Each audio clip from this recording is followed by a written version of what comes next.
You finally made it to Canada as an international student. You got your visa stamp, tuition paid, and you're ready to build your future. But all of a sudden, you receive a notice from Canadian government asking you to resubmit your entire set of documents. Basically, the documents you thought were already verified and been approved by the IRCC. I'm sure if that happens, you're confused, worried, and you're not alone. And today in this video, we will get into why this is happening and who is affected and what you need to do to stay on track. Let's break it all down.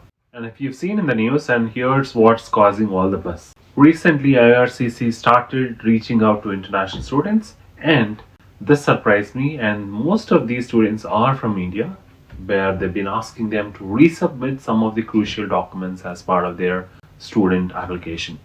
Basically, this includes their study permits, visas, and even academic records like their marks and attendance from the college or university.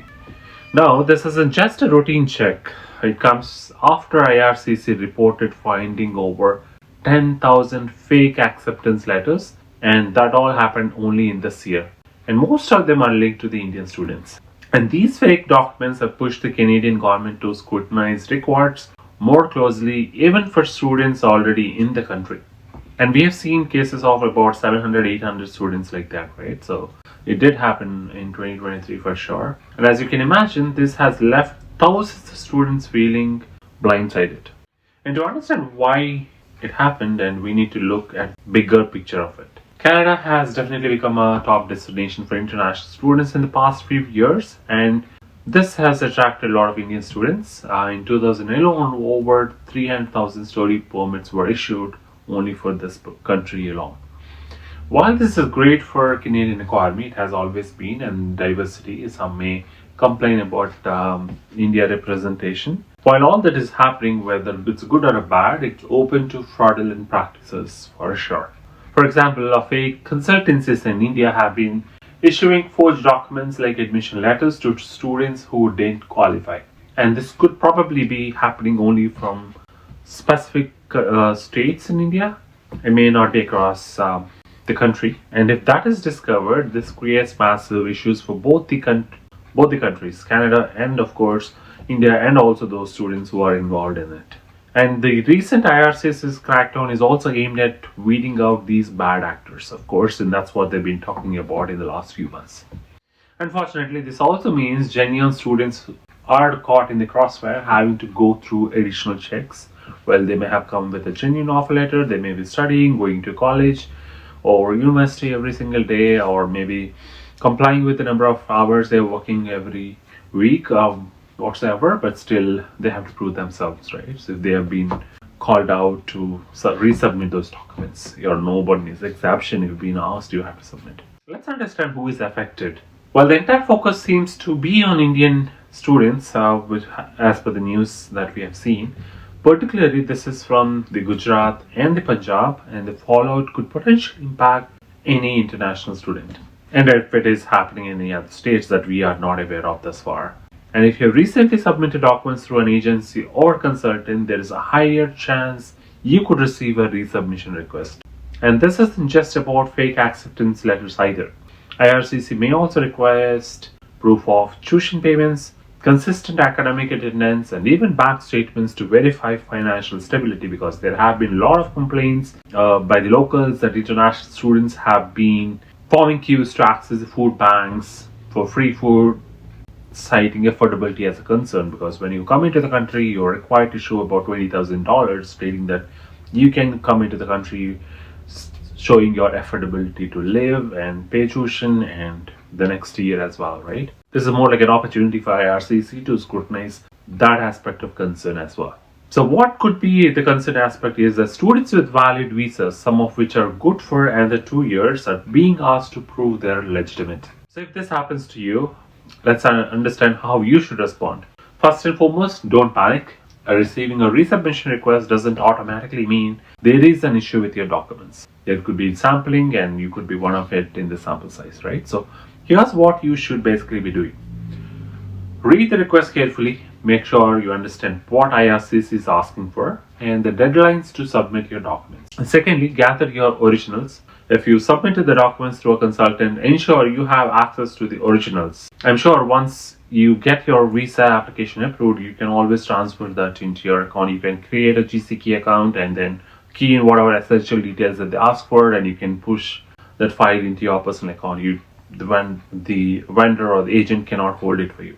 And the third one, consult your institution. Most Canadian colleges and universities have an international student services office, and everyone should have and would have, and they can help you verify what is required. And if it is necessary, as a fourth step, seek legal advice. If you suspect you've been misled by a consultancy, for example, consult a licensed immigration lawyer or a consultant and submit these documents on time. Delays could affect your visa status, so act promptly as per the timelines that IRCC notified you in their email or letter. So let's understand the broader implications of this incident, which is a growing issue in the international education sector. So as Canada tightens its rules in the last few months, they have been, and students may face more hurdles in the future.